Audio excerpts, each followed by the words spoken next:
श्री शिवाय नमस्तुभ्यम। हर हर महादेव।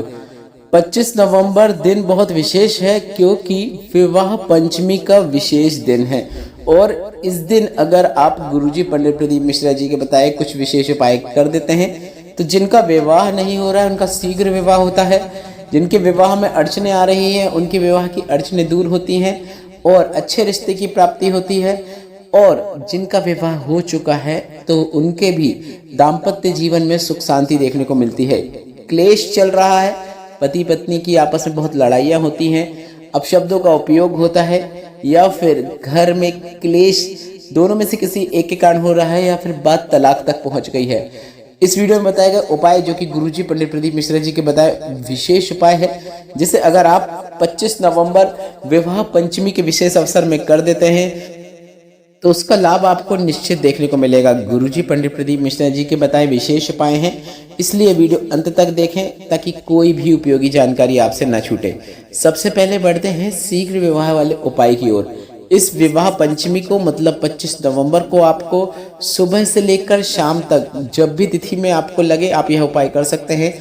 आप स्वयं के लिए कर रहे हैं तो काफ़ी अच्छी बात है, अन्यथा घर का कोई सदस्य भी आपके लिए यह उपाय कर सकता है। यह उपाय शीघ्र विवाह से संबंधित है। विवाह पंचमी के दिन आपको एक सफ़ेद पुष्प लेना है और इस सफ़ेद पुष्प में आपको लाल चंदन और पीला चंदन लगा देना है।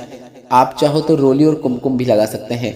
लाल चंदन और पीला चंदन लगा देना है और इसे आपको श्री शिवाय नमस्तुभ्यम बोलते हुए या फिर नमः शिवाय या फिर ओम नमः शिवाय बोलते हुए शिवलिंग पे अर्पित कर देना है। अगर पुरुष कर रहे हैं स्वयं के लिए यह उपाय तो आप ओम नमः शिवाय बोलते हुए अर्पित कर सकते हैं, तो काफी अच्छी बात है। स्त्रियां अपने लिए यह उपाय कर रही हैं तो वे नमः शिवाय बोलते हुए यह उपाय कर सकती हैं। घर का कोई सदस्य कर रहा है तो वह श्री शिवाय नमस्तुभ्यम नमः शिवाय या फिर ओम नमः शिवाय बोलते हुए यह उपाय कर सकता है। आपको एक सफेद पुष्प लेना है और उसे शिवलिंग के ऊपर अर्पित कर देना है। बस इतना ही करना है। घर का कोई सदस्य कर रहा है तो उनके हाथों से इस पुष्प को स्पर्श करा दे। अगर वह पास में नहीं है, कहीं दूर है, तो उन्हें बता दे कि हम आपके लिए इस विवाह पंचमी में यह उपाय कर रहे हैं। आप भी भोलेनाथ के मंदिर में जाकर श्री शिवाय नमस्तुभ्यम बोलते हुए एक कलश जल अर्पित जरूर करें। और अगर हाथ से स्पर्श कराते हुए अर्पित कर रहे हैं और साथ ही साथ शीघ्र विवाह मंगल विवाह की कामना करते हैं तो लाभ जरूर देखने को मिलेगा। बढ़ते हैं अगले विशेष उपाय की ओर। अगर पति पत्नी के संबंधों में बहुत क्लेश देखने को मिल रहा है, एक दूसरे का मुख भी देखना नहीं चाहते हैं या फिर जरा सी बात में लड़ाई हो जाती है, तो पति पत्नी में से कोई एक भी जो रिश्ता बचाना चाहता है वह यह उपाय कर सकता है। अगर आपको ऐसा लग रहा है कि बात तलाक तक पहुंच सकती है या फिर पहुंच गई है तो भी आप यह उपाय करेंगे तो लाभ जरूर देखने को मिलेगा। अगर दोनों परिवारों में बात भी बंद हो गई है तो भी अगर आप यह उपाय करते हैं तो लाभ जरूर देखने को मिलेगा। वापस बातें शुरू होंगी और वैवाहिक जीवन जैसा अच्छे से चलना चाहिए वैसा जरूर चलेगा। इसके साथ ही साथ आपको इस बात का ध्यान रखना है कि यह उपाय करते समय आपको तुमरुका जी का नाम लेना है या फिर तुमरुकेश्वर महादेव का नाम लेना है। तुमरुका जी या तुमरुकेश्वर महादेव का नाम लेते हुए आपको एक नारियल को लेना है और इस नारियल में आपको मोली लपेट लेना है। 5 फीट या 7 फीट लंबी मोली लें, उसे नारियल पे लपेट दें और इसके बाद इसे आपको अपने पूरे घर में घुमा लेना है। पूरे घर में घुमाने के बाद इस नारियल को आपको ले जाकर तुमरुकेश्वर महादेव का नाम लेते हुए या फिर तुमरुका जी का नाम लेते हुए शिवलिंग के ऊपर अर्पित कर देना है। अगर शिवलिंग के ऊपर अर्पित ना हुए तो शिवलिंग पे स्पर्श कराएं और फिर उसे आप शिवलिंग पे कहीं पे भी रख सकते हैं या फिर शिवलिंग के नीचे भी रख सकते हैं। इस उपाय को करने के लिए आपको बस इतना ही करना है। तुमरुकेश्वर महादेव या फिर तुमरुका जी का नाम लेकर किया जाने वाला यह विशेष उपाय है। वैवाहिक जीवन में सुख शांति लाने के लिए आप यह उपाय कर सकते हैं। और आप इस उपाय में जो मूली लपेटेंगे तो आप नारियल को अपने घर में जो घुमाएंगे, पहले नारियल आप बगैर मूली लपेटा हुआ भी घुमा सकते हैं, उसके बाद मूली लपेट सकते हैं या फिर मूली लपेटा हुआ नारियल भी अपने घर पे घुमा सकते हैं। कुछ बातों का ध्यान रखना है कि नारियल को कहाँ ले जाना है, कहाँ नहीं ले जाना है। तो आप घर में सभी कमरों में नारियल को ले जाएं। इस पर आपको इस बात का ध्यान रखना है कि वॉशरूम ऐसी जगहों पे आपको नारियल को लेकर नहीं जाना है। और जब नारियल को लेके आप अपने घर पे घूमेंगे तब आपको तुम्रुकेश्वर महादेव का नाम स्मरण जरूर करना है। साथ ही साथ आप चाहें तो श्री शिवाय नमस्तुभ्यम या नमः शिवाय भी बोल सकते हैं। बढ़ते हैं विवाह पंचमी के दिन किए जाने वाले अगले विशेष उपाय की ओर। जिन्हें पता नहीं उन्हें बता दें, विवाह पंचमी का दिन भगवान श्री राम और माता सीता के विवाह के दिन के रूप में माना जाता है और सेलिब्रेट किया जाता है, उत्सव के रूप में मनाया जाता है।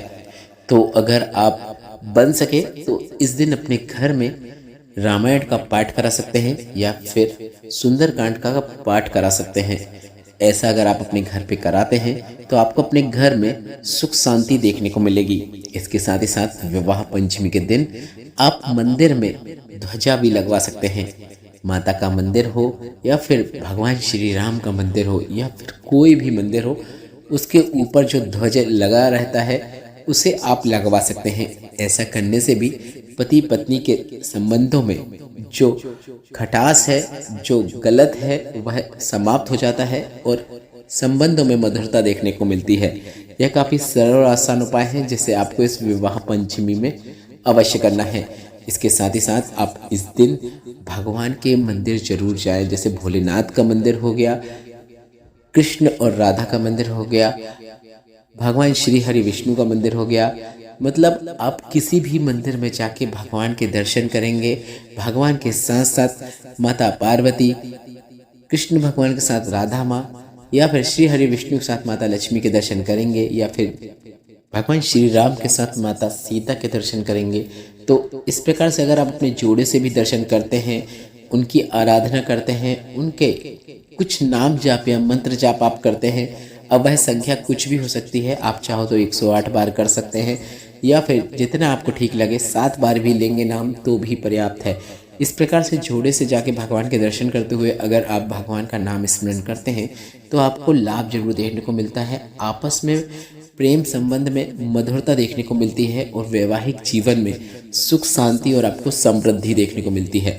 आशा करता हूँ 25 नवंबर का दिन आप सभी के लिए शुभ रहेगा और इस विवाह पंचमी में आप गुरुजी पंडित प्रदीप मिश्रा जी के बताए शुरू के 2 विशेष उपायों में से कोई एक उपाय जरूर करेंगे या फिर धार्मिक मान्यताओं के साथ जो उपाय रहते हैं वह उपाय भी हमने आपको इस वीडियो में बताए हैं। इसलिए वीडियो आपने जितना भी देखा है इसका बताया एक उपाय भी अगर आप इस विवाह पंचमी में करते हैं तो आपको लाभ जरूर देखने को मिलेगा।